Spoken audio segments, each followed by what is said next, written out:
এখন আমরা দেখবো হচ্ছে দণ্ডবিধি বা পেনাল কোড আইনের 5 ধারা।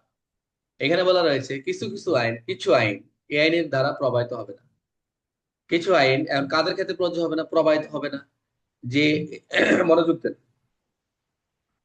যে এই আইনের অধীন, এই যে আমাদের এই পেনাল কোডের আইনের অধীন, অর্থাৎ এই আইনের কোনো কিছু প্রজাতন্ত্রের সেবায় নিয়োজিত কর্মকর্তা, প্রজাতন্ত্রের কারা সেবায় কর্মরত থাকে।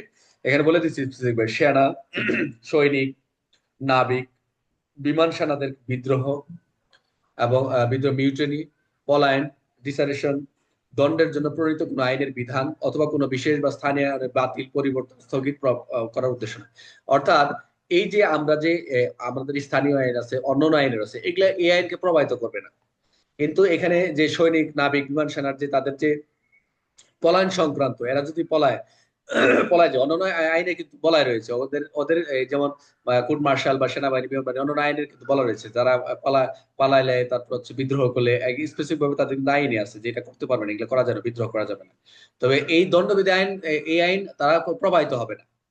বুঝতে পারছো? তবে এই আইনের যে বিশেষ বা অন্যান্য যে স্থানীয় আইন রয়েছে, স্থানীয় স্থানীয় কিছু কিছু এলাকার জন্য, যেমন পুলিশ আইন, তারপর হচ্ছে যেমন মেট্রোপলিটনের জন্য মেট্রো অর্ডিন্যান্স আইন, এগুলি যে সকল আইন রয়েছে, এগুলা কোনো আইন কি প্রবাহিত করবে না, পরিবর্তিত, বাতিল বলে গণ্য হবে না। যদি দণ্ডবিধির সাথে এর দ্বারা কোনো প্রবাহিত হবে না, কোনো ঝামেলা পাকাবে না। যে এখানে দেখা গেছে যদি এখানে আমরা যেমন এখন আমাদের যদি আমাদের পুলিশ আইনে আমাদের বিভাগীয় যে কার্যধারা, তা আমাদের স্পেসিফিক ভাবে বিভাগের কার্যধারা তো আছেই। এখন অপরাধের গুরুতর প্রকৃতি অনুযায়ী যে কর্তৃপক্ষ যে সরকারি কর্মচারী আইনে রয়েছে। এখন মনে করে যদি মনে হয় যে এটা বিভাগীয় কার্যধারা দিলেই শেষ হয়ে যাচ্ছে কিছু কিছু অপরাধ। এখন দেখা যাচ্ছে যে আপনি একটা লোক, তুমি আসামি ধরতে গেছো, আসামি ধরতে যায় তুমি কি করছো, যা তার থাপ্পড় দিছো বা বাড়ি দিছো, সে হাত ভেঙে গেছে। তো এখানে এটা তো অপরাধ, অপরাধ না? তো এখানে তো এ আইন এ আইন প্রবাহিত করবে না এমন না, কিন্তু সে তো এ আইনের শাস্তি তো তোমাকে পেতে হবে। কিন্তু তোমার স্পেসিফিক ভাবে তোমার যে বিচারটা হবে, তোমার যে কার্যক্রম শাস্তি দিতে হয়, তোমার যে অন্যান্য আইন যে রয়েছে, এটা কি করবো, বাতিল বা কোনো কিছু কার্যকর হবে না। বুঝছো? এটার জন্য সুনির্দিষ্ট এই শাস্তির বিধান তো দিয়ে দিছে। তার মানে এখানে বলছে এটাই যে অন্যান্য বিষয় আইন যেমন সামরিক আইন বা স্থানীয় বিষয় আইন বাতিল করবে না কখন। এগুলা কি থাকবে, ঠিক থাকবে। এটা একটা জাস্ট এমসিকিউ, এটা না পড়লে পারতাম, কিন্তু পরীক্ষায় স্যার এমসিকিউ। স্যার এটা স্যার এই যে এটা স্যার একটা বিষয় বলছে স্যার, ব্যতিক্রম। ওটা সরি, না, ওইটা আসতেছে পাঁচে আছে, ছয়। ঠিক আছে। ওইটা ছয়, ব্যতিক্রমটা আসছে ছয়, আমরা আসতেছি। মানে এই আইনটার হচ্ছে এই আইনকে প্রভাবিত করবে না, সামরিক বিদ্রোহ মলায়ন সংক্রান্ত আইন। এবং এই আইনের মূল উদ্দেশ্যটা বা দ্বারা মনে রাখবা যে বিশেষ বা স্থানীয় আইনকে অক্ষুণ্ণ রাখবে, কোনো ক্ষুণ্ণ করবে না। যে যে অঞ্চলে আইন আছে এটা ক্ষুণ্ণ করবে না, যে দেখা গেছে এখানে পেনাল কোড প্রযোজ্য হবে না, যে যে আইন আছে এগুলো বাতিল বলে গণ্য হবে না। এক কথা মনে রাখলে ছিল। উদাহরণটা কি, যদি আমরা উদাহরণ দিয়ে খেয়াল করি, ধরা যাক একজন সৈনিক সেনাবাহিনী কর্মরত অবস্থা পলায়ন করছে, ডিসারেশন করছে ধরা। এই অপরাধের বিচার সামগ্রিক আইন অনুযায়ী শুধু শুধু সামরিক আইন অনুযায়ী হবে। এখানে দণ্ডবিধি নাই, এই জন্য বলছে আমার পেনাল কোডের প্রযোজ্য নাই।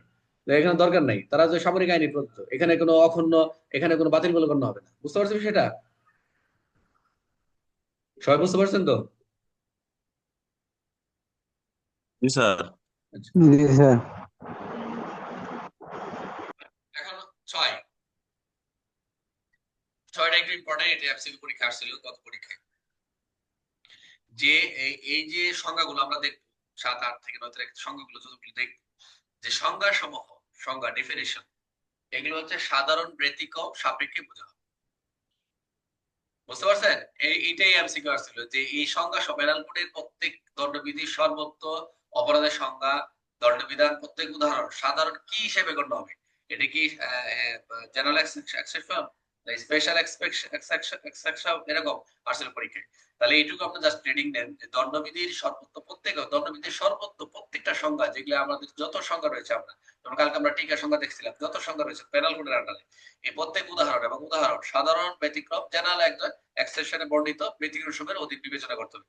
যে কার অধীনে, যে সাধারণ ব্যতিক্রম হিসেবে অধ্যায়ে বর্ণিত ব্যতিক্রম সমূহ বিবেচনা করতে হবে, যদিও এই সংজ্ঞা, দণ্ডবিধান, উদাহরণ, ব্যতিক্রমগুলো আলাদাভাবে উল্লেখ না থাকে। যদিও আলাদাভাবে উল্লেখ নাই, আলাদাভাবে যদি উল্লেখ না থাকে, এটাই বলছে আলাদাভাবে নাই। তাই অর্থাৎ এই অপরাধের যে সংজ্ঞা করার সময় আমরা যে জেনারেল এক্সেপশন, যেমন শিশুর বয়স, আইনগত দায়িত্ব, সক্রিয়ভাবে প্রযোজ্য হবে।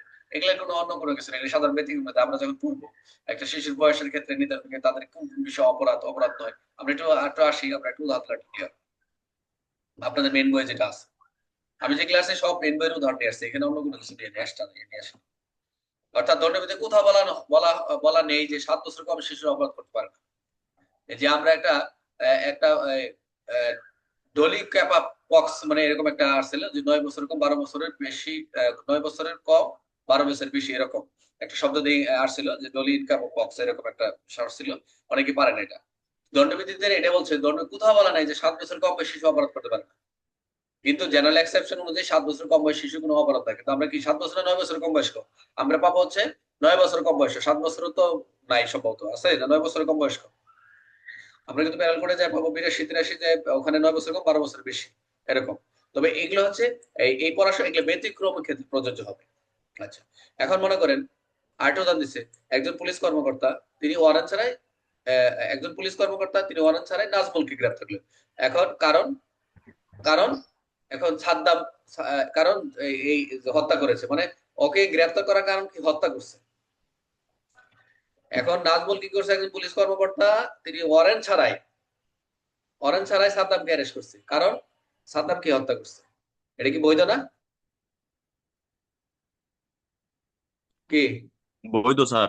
এটা কি ওয়ারেন্ট ছাড়া গ্রেপ্তার করতে হয়? কারণ তো হত্যা করছে, কারণ এটা আমলযোগ্য অপরাধ, ধরতেই পারো। এখানে এখানে বেআইনি আমলযোগ্য আটক। অপরাধে গ্রেপ্তার করতে পারে। এখন তাকে এখানে কি এখানে কি তারে কি তারে যে আটক করলা, তাকে ধরলা অরেঞ্জ ছাড়া, এটা কি রংপুলি কনফাইন হিসেবে দোষী হবে? বেআইনি আটক হিসেবে দোষী হবে সে? না স্যার, না। না। এটাই বলছে যে হবে না। হবে না। তাহলে কারণ তাকে এমন একটা অপরাধ তাকে গ্রেপ্তার করতে বাধ্য করেছে। এটাই হচ্ছে জেনারেল এক্সেপশনের আওতায়। অর্থাৎ খেয়াল রাখতে হবে যে যে বলে দিছি যতগুলো সংজ্ঞা আটক হবে, রংফুল কনফাইন্ডে যেটা বলা রয়েছে, আটক অবৈধ আটক অন্য আটক আমরা যেগুলো পড়বো, এরা আন্ডার হবে না। বাট বলতে হবে যে যে সে অপরাধ করেছে, হত্যা করেছে, তো ওয়ারেন্ট ছাড়া তাকে ধরতে পারে না। এবং সেটা এই সংজ্ঞাগুলোই বলছে জেনারেল এক্সেপশনের আওতায় পড়ে। 6 অনুযায়ী অপরাধের সংখ্যা কিসের বিবেচনা করতে হবে? এটাই এমসিকিউ পরীক্ষার ছিল, যে এর আগে দেওয়া হয়নি, ধারা উল্লেখ করে দেয় নাই যে অপরাধ সংখ্যা কিসের অধীন বিবেচনা করতে হবে। এটা হচ্ছে সাধারণ ব্যতিক্রম, জেনারেল এক্সেপশন। আরেকটা কি বলছে? 7 বছর কম বয়স শিশুকে অপরাধ, এটি কোন ধারা আলোকে বোঝা যায়? এই যে 7 বছর কম শিশুর অপরাধ, এটি কোন ধারা আলোকে বোঝা যায়? আমরা কোন ধারায় বললাম এই যে 7 বছর শিশুর যে অপরাধ নয়, কাজ অপরাধ? আমরা কিন্তু পেনাল কোডে বিদেশি স্পেসিফিক বা পড়বো, বাট এখানে কোন ধারায় বললাম একটু আগে? 6 ধরে। গুড। সদর আছে। আমরা তো 6 এখানে তো 82 ধারা দিয়ে দিলি তো আমরা সুন্দরভাবে 82 ধারায় দিয়ে আসবো যদি না পড়া থাকে, কারণ যে হ্যাঁ, 7 বছরের কম। তাহলে এখানে বলা রয়েছে আইন, তাহলে সহজেই ব্যতিক্রমী ঘটনা। এটা জন্য আমরা পড়বো সাধারণ সংজ্ঞা ব্যতিক্রম একসাথে আমাদের ভাবতে হবে। আচ্ছা, এখানে একটু দেখি আমরা, এখানে দুই তিন এর আর কয়েকটা উদাহরণ নিয়ে এসেছি। একটি গ্রাম ছিল, নাম ছিল বিচারপুর। সেখানে একটি বড় আইন বই ছিল, নাম ছিল দণ্ডবিধি, যেটা আমরা দেখি দণ্ডবিধি। গ্রামে সবাই জানতো কি অপরাধ করলে শাস্তি হবে, এটা জানতো সবাই। কিন্তু একদিন গ্রামের জ্ঞানী বিচারক বলেন সব কাজ অপরাধ নয়। বলে দিছে যে আমরা দণ্ডবিধি এখানে যে কেউ একটা অপরাধ করলে সেটা অপরাধ হবে, কিন্তু একজন বিচারক, জ্ঞানী বিচারক, সে বলে যে সব কাজ অপরাধ নয়। কিছু কাজ আছে যেগুলো দেখলে অপরাধ মনে হয়, দেখলে অপরাধ, কিন্তু আইনে তো অপরাধ বলে না। বুঝতে পারছেন? এগুলি হচ্ছে জেনারেল এক্সেপশন, সাধারণ ব্যতিক্রম। ক্লিয়ার সবার? যে কিছু কিছু দেখলে অপরাধ মনে হয় কিন্তু অপরাধ নয়। আচ্ছা, ছোট্ট রহিম হলো, রহিমের বয়স 6 বছর। সে খেলতে গিয়ে পাশের বাড়িতে কাজ ভেঙে ফেলে। সে খেলতে গিয়ে, এখন গ্রামের লোকজন বলে, এটা তো ক্ষতি করা, কিন্তু বিচার বলেন না, 7 বছর কম বয়সী শিশু অপরাধ করতে কি পারে না। শিক্ষাটা কি? 7 বছর কম বয়সী শিশুর কাজ কি হবে না? অপরাধ হবে না। ঘটনার একটা দেখি, পুলিশ করিম। একদিন করিম পুলিশ অফিসার একজন খুনিকে ওয়ারেন্ট ছাড়া ধরে ফেলে, যেটা আমরা একটু দেখলাম। লোকজন বললো ওয়ারেন্ট নেই, এটা তো বেআইনি আটক। যেহেতু ওয়ারেন্ট নেই, এটা তো বেআইনি আটক। বিচারক বললেন না, তাকে আইন বাধ্য করেছে ধরতে। আইন অনুযায়ী আইন অনুযায়ী করা কাজ অপরাধ নয়। অর্থাৎ সেখানে কি দেখলাম? আইনের বাধ্যবাধকতা কাজ করা অপরাধ নয়। আরটা কি? আত্মরক্ষার ক্ষেত্রে আমরা কি করি? এক এক রাতে চোর ঢুকলো হাবিবের ঘরে। হাবিব আত্মরক্ষার আঘাতে চোরকে আঘাত করলো। বিচারক বলল আত্মরক্ষার অধিকার আছে, তাই এটি অপরাধ নয়। সে অপরাধ আঘাত করছে, অপরাধ নয়। শিক্ষা এখানে কি দেখলাম? নিজেকে বাঁচাতে বাঁচাতে যুক্তিসঙ্গত কাজ অপরাধ হবে না। তাহলে আমরা এখানে কি দেখলাম? জেনারেশন কম বয়স দেখলাম, আইনের বাধ্যবাধকতা শিখলাম, আত্মরক্ষা দেখলাম, ভুল ধারণা, মানসিক ভারসাম্যতা ইত্যাদি। এখানে আমরা ওই যে আরেকটু যদি আমরা নেই, যে এখানে আমরা সব যেটা 6 এর সাথে আমরা সংযোগ করলাম, যে যা আপনি যে এই যতগুলো সংজ্ঞা পড়বেন মনে রাখবেন যে এটি একটি জেনারেল এক্সেপশনের মধ্যে পড়ে। তাই সহজে বুঝতে পারবেন যে এটি এই সব অপরাধের সংজ্ঞা জেনারেল এক্সেপশনের অধীন। আমরা ওই যে একটা 79-এ পড়ছিলাম, একটা লোক দূর থেকে মারামারি করতেছে, দেখতেছে তাকে যদি না ফিরায়, দেখতেছে তাকে মেরে ফেলবে। কিন্তু তাকে তাকে সে কি কোনো এড়িয়ে যাওয়ার সুযোগ নেই, তাকে ধরে পুলিশের কাছে হ্যান্ড ওভার করলো। মানে তাকে মনে হচ্ছে তাকে খুন করতেছে, কিন্তু দেখা গেল না, তারা তারা নিজেরা নিজেরা যে কোনো একটা বাকবিতণ্ডা ছিল। তো এই যে তাকে হ্যান্ড ওভার করা, এটা কোনো অপরাধ না। বুঝতে পারছেন?